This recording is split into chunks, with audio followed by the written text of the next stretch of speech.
야곱의 버드나무, 살구나무, 신풍나무 가지. 야곱은 자신의 신부 라헬과 레아를 얻기 위하여 14년 동안 쉬지 않고 외삼촌 라반을 섬겼습니다. 그리고 10명의 아들을 얻은 후에 모든 교회를 상징하는 라헬을 통하여 예수님을 상징하는 요셉을 낳게 됩니다. 예수님을 상징하는 요셉이 태어나므로 야곱은 비로소 고향으로 돌아가려는 계획을 세우게 되는데, 이 말씀은 약속의 말씀대로 여자의 후손으로 메시아가 곧 예수님이 오심으로 사탄의 노예로 살아가는 교회가 본향으로 곧 하나님 나라로 돌아가게 된다는 뜻입니다. 그래서 야곱은 베델에서 여호와께 서원한 대로 교회를 세우기 위하여 외삼촌 라반을 다시 6년을 섬기게 됩니다. 6년의 기간은 하나님이 잃어버린 자신의 백성을 구원하는 기간으로 말씀 전도자를 세워 복음을 전파하게 하시고 천하 만민을 구원하는 기간으로 우리가 살아가는 교회의 시대를 말합니다. 사탄의 노예로 살아가는 저와 여러분을 예수님이 어떻게 약속의 땅으로 인도하신다는 것인지를 야곱의 이야기를 통하여 잘 말씀해 주고 있습니다. 지난 시간에 말씀드린 것처럼 얼룩무늬 있는 것과 점 있는 것과 아롱진 것은 죄인임을 아는 것을 말하고, 그렇지 않은 것은 율법을 온전히 지켜 의롭다 여김을 받으려는 자와 세상 사람들이라 말씀드렸습니다. 그럼 야곱이 점도 없고 아롱지지도 않은 양떼를 어떻게 점이 있고 아롱진 것으로 만들어 자신의 품삯으로 받게 되는지 본문 35절에서 36절을 보도록 하겠습니다. 창세기 30장 35절, 그날에 그가 순염소 중 얼룩무늬 있는 것과 점 있는 것을 가리고 암염소 중 흰 바탕에 아롱진 것과 점 있는 것을 가리고 양 중에 검은 것들을 가려 자기 아들들의 손에 맡기고, 자기와 야곱의 사이를 사흘길이 뜨게 하였고 야곱은 라반의 남은 양떼를 치니라. 여기서 외삼촌 라반의 양떼는 우리가 살아가는 이 세상을 말하며, 얼룩무늬 있고 점 있고 아롱진 것은 복음의 말씀을 듣고 예수님을 따라 하나님 나라를 기업으로 받으려고 신앙생활을 하고 있는 교회를 상징합니다.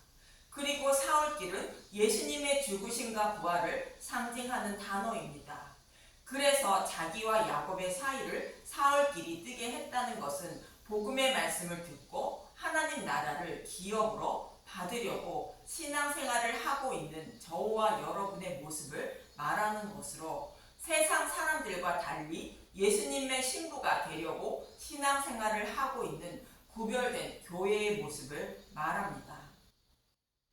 이렇게 구별된 모습을 출애굽기 10장 21절에서 23절은 이렇게 말합니다. 출애굽기 10장 21절, 아홉째 재앙 흑암이 땅에 있다. 여호와께서 모세에게 이르시되 하늘을 향하여 내 손을 내밀어 애굽 땅 위에 흑암이 있게 하라. 곧 더듬을 만한 흑암이리라. 모세가 하늘을 향하여 손을 내밀매 캄캄한 흑암이 3일 동안 애굽 온 땅에 있어서 그 동안은 사람들이 서로 볼 수 없으며 자기 처소에서 일어나는 자가 없으되 온 이스라엘 자손들이 거주하는 곳에는 빛이 있었더라. 빛이신 예수님을 모르는 세상 애굽 사람들과 달리 빛이신 예수님의 보호를 받고 있는 구별된 이스라엘 백성의 모습을 말하는 것으로, 오늘 본문에서는 이 모습을 자기와 야곱의 사이를 사흘길이 뜨게 하였다는 말씀인 것입니다. 이렇게 하고 야곱은 라반의 남은 양떼를 칩니다. 본문 37절에서 39절을 보도록 하겠습니다. 창세기 30장 37절, 야곱이 버드나무와 살구나무와 신풍나무의 푸른 가지를 가져다가 그것들의 껍질을 벗겨 흰 무늬를 내고 그 껍질 벗긴 가지를 양떼가 와서 먹는 개천의 물 구유에 세워 양떼를 향하게 하매 그때가 물을 먹으러 올 때에 새끼를 베니 가지 앞에서 새끼를 뱀으로 얼룩얼룩한 것과 점이 있고 아롱진 것을 낳은지라. 이 말씀을 읽으시면 야곱은 외삼촌의 양떼를 빼앗기기 위하여 수단과 방법을 가리지 않고 꾀를 내고 있다고 생각하실 수 있습니다. 여기서 버드나무는 시냇가에 자라는 나무로 영원히 마르지 않는 생명수인 복음의 말씀을 머금고 있는 예수님을 상징하는 나무를 말하며 껍질을 벗겼다는 것은 예수님의 죽으심을 상징하고 있습니다. 살구나무는 민수기 17장에서 고라의 반역이 일어났을 때 아론이 가지고 있던 살구나무 지팡이만 싹이 나고 꽃이 피고 살구 열매가 맺은 사건을 통하여 죽으신 예수님이 부활하실 것임을 상징함을 알 수 있습니다. 민수기 17장 8절 이튿날 모세가 증거의 장막에 들어가 본즉 레위 집을 위하여 낸 아론의 지팡이에 음이 돋고 순이 나고 꽃이 피어서 살구 열매가 열렸더라. 그리고 신풍나무는 어떤 의미일까? 신풍나무는 하야타라는 뜻을 가진 라반이라는 단어에서 유래된 리브네라는 히브리어로 포플러 나무를 말하는 것으로 부분적으로는 몸통이 하얀색을 띤 나무인 것입니다. 나무 기둥의 색이 부분적으로 벗겨진 곳에는 하얀색을 띠고 있는 나무가 포플러 나무의 특징으로 포플러 나무의 몸통은 얼룩얼룩한 모습을 띠고 있습니다. 또 하야타라는 뜻을 가진 라반이라는 단어를 창세기 49장 12절에 히리로다라는 뜻으로 쓰고 있습니다. 창세기 49장 11절에서 12절의 말씀을 보면 신풍나무의 의미를 알게 됩니다. 창세기 49장 11절 그의 나귀를 포도나무에 매며 그의 암나귀 새끼를 아름다운 포도나무에 맬 것이며 그 옷을 포도주에 빨며 그의 복장을 포도즙에 빨리로다. 그의 눈은 포도주로 인하여 붉겠고 그의 이는 우유로 말미암아 희리로다. 여기서 나귀와 암나귀 새끼는 하나님이 택하신 백성인 교회를 상징하고 있습니다. 포도나무는 자신의 백성의 죄를 전가받으셔서 하나님의 진노의 심판을 십자가에서 대신 받으시는 예수님의 모습을 말합니다.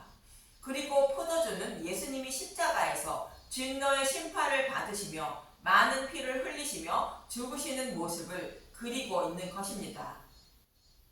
십자가에서 예수님이 흘리시는 많은 피로 십자가 밑에 곧 포도나무에 매여있는 저와 여러분의 죄를 정결케 하시는 모습을 그리고 있는 것입니다. 그런데 많은 피를 흘리시며 죽으신 예수님의 이는 우유로 말미암아 희리로다 말합니다.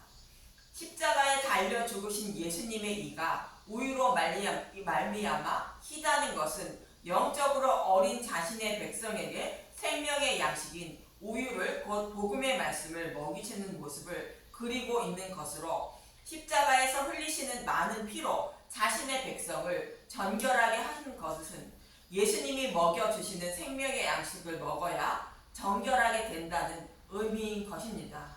그래서 예수님은 마지막 만찬에서 복음의 말씀을 상징하는 예수님의 살과 피를 먹어야 생명을 얻는다고 말씀하고 있는 것입니다.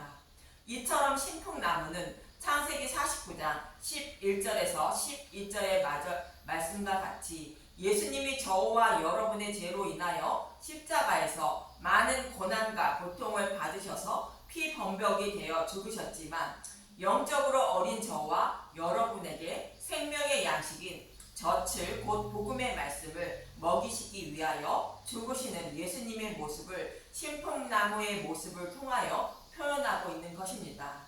이처럼 야곱이 버드나무와 살구나무와 신풍나무의 푸른 가지를 가져다가 그것들의 껍질을 벗겨 흰 무늬를 냈다는 것은 우리의 죄를 전가받아 벌거벗은 예수님이 십자가에 달리셔서 많은 피를 흘리시며 죽으시는 모습으로 자신의 백성의 생명을 복음으로 살리려고 많은 고난을 받으시는 예수님의 모습을 그리고 있는 것입니다. 그런데 본문 38절에서 39절에 보면 그 껍질 벗긴 가지를 양떼가 와서 먹는 개천에 물 구유에 세워 양떼를 향하게 할 때 양이 새끼를 베게 됩니다. 얼룩얼룩한 것과 점이 있고 아롱진 것을 낳았다는 것입니다. 이 말씀은 말씀 전도자가 말씀을 전할 때 예수님의 죽으심과 부활인 십자가만 전할 때 그 말씀을 듣고 있는 교회가 죄인임을 깨달아 예수님을 따르게 된다는 뜻으로 얼룩얼룩한 것과 점이 있고 아롱진 것을 낳았다고 말하는 것입니다. 이처럼 본문의 야곱의 모습은 말씀 전도자의 임무가 무엇인지 잘 말씀하고 있는 것으로 성경 말씀을 통하여 예수님의 십자가만 전해야 한다는 뜻입니다. 그럴 때 복음의 말씀을 듣고 있는 교회가 예수님을 믿는 믿음의 백성이 된다는 뜻입니다. 또 이러한 야곱의 모습을 잘 설명하고 있는 것이 애굽에 있던 백성들이 유월절 양을 잡는 모습인 것입니다. 흠이 없는 양을 잡고 그 밤에 유월절 양의 고기를 불에 구워 먹는 모습을 또한 십자가에 달리신 예수님의 살과 피를 먹는 모습의 모형인 것으로 말씀 전도자가 십자가에 달리신 예수님을 전하고 그 말씀을 먹고 있는 모습을 그리고 있는 것입니다. 이처럼 예수님의 살과 피를 먹은 이스라엘 백성들은 애굽의 장자처럼 심판받지 않고 출애굽한 것입니다. 이 사실을 잘 알고 있는 사도 바울은 빌립보서 3장 7절에서 8절에 이렇게 말합니다. 빌립보서 3장 7절 그러나 무엇이든지 내게 유익하던 것을 내가 그리스도를 위하여 다 해로 여길 뿐더러 또한 모든 것을 해로 여김은 내 주 그리스도 예수를 아는 지식이 가장 고상하기 때문이라. 내가 그를 위하여 모든 것을 잃어버리고 배설물로 여김은 그리스도를 얻고 그 안에서 발견되려 함이니 내가 가진 의는 율법에서 난 것이 아니요 오직 그리스도를 믿는 믿음으로 말미암은 것이니 곧 믿음으로 하나님께로부터 난 의라. 사도 바울은 율법에 기록된 모든 것을 지키고 있었고 율법의 말씀대로 하나님을 섬기고 있던 사람인데 그것을 모두 배설물로 여긴다는 것으로 구원은 믿음으로 받는다는 것을 깨달았다는 것이며 그 믿음은 하나님께로부터 난 의라는 것으로 십자가를 믿는 믿음으로 구원받았다는 것을 알게 되었다는 것입니다. 그래서 사도 바울은 예수님의 죽으심과 부활인 복음의 말씀만 전하고 있다고 말하는 것입니다. 그럼 왜 야곱은 교회를 상징하는 양떼가 먹는 물 구유 앞에 십자가를 상징하는 나뭇가지를 세웠을까? 그 이유를 이미 다 설명드렸는데 생명의 양식인 복음의 말씀에 목말라 하는 예수님의 예비 신부들에게 예수님의 죽으심과 부활인 십자가만 전해야 믿음에 이르게 되기 때문입니다. 이 말씀을 하고 있는 요한복음 19장 37절을 보도록 하겠습니다. 요한복음 19장 37절 또 다른 성경에 그들이 그 찌는 자를 보리라 하였느니라. 이 말씀은 십자가에 달리신 예수님의 옷을 제비뽑아 나누고 많은 고난을 받으신 예수님이 죽으신 후에 이 말씀을 기록한 것으로 로마 군병처럼 예수님을 십자가에 직접 못 박고 예수님의 옷을 나누어 가진 자가 예수님이 주시는 의의 옷을 입어 구원받게 된다는 것을 말해주고 있다는 것이라고 요한은 말하고 있는 것입니다. 예수님이 많은 고난과 고통을 받으시며 죽으셔서 자신의 의의 옷으로 백성의 부끄러움을 가려주어 의롭다 여겨주어 구원해 주시는데 벌거벗은 몸이 되어 십자가에서 많은 피를 흘리시며 죽으신 예수님의 모습을 마음의 눈으로 바라볼 때에 믿음에 이르게 되어 예수님의 신부가 된다는 뜻입니다.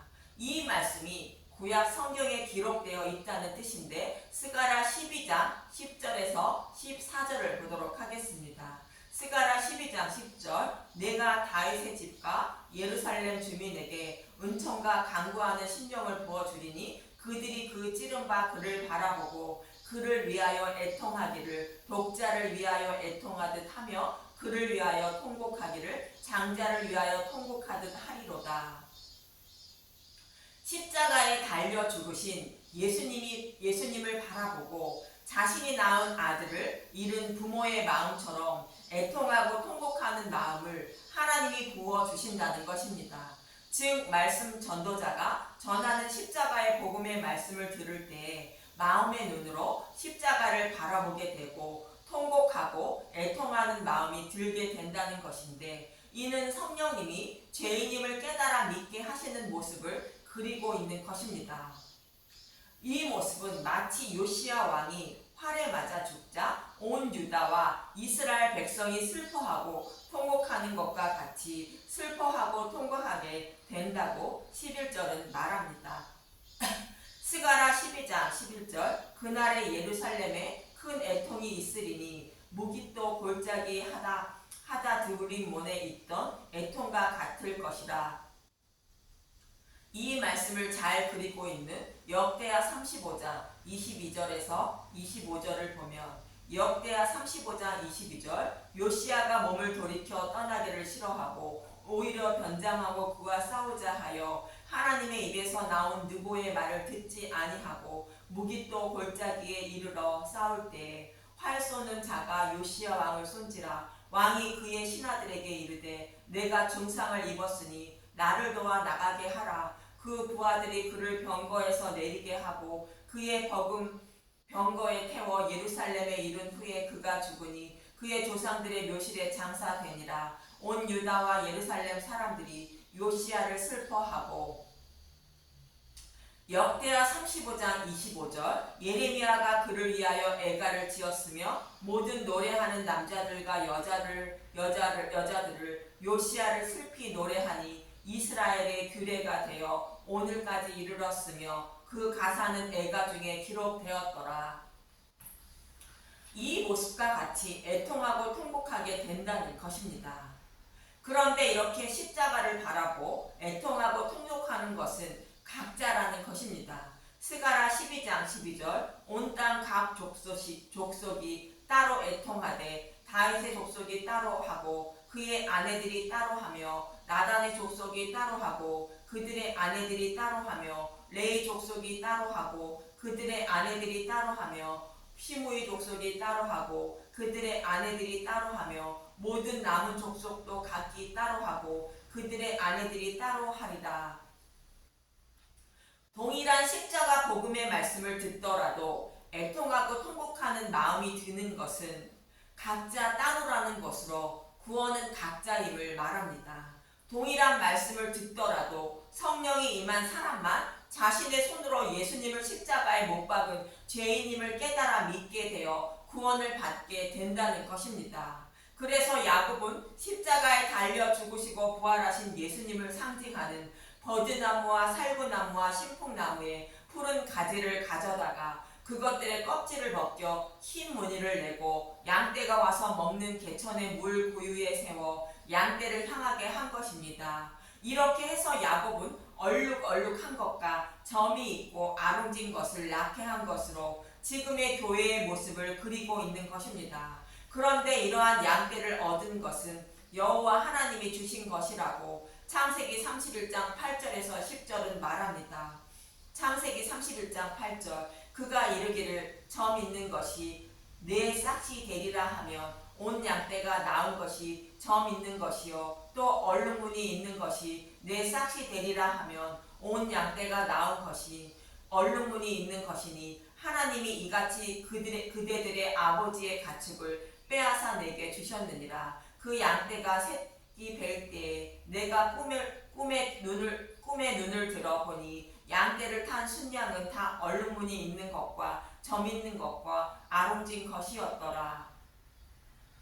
이 말씀은 구원은 하나님의 주권이며 선물이라고 말씀하고 있는 것으로 말씀 전도자가 전하는 복음의 말씀을 들을 때 하나님이 믿음을 자라게 하신다는 뜻입니다. 고린도전서 3장 7절 그런즉 심는 이나 물 주는 이는 아무것도 아니로되 오직 자라게 하시는 이는 하나님 뿐이시니라.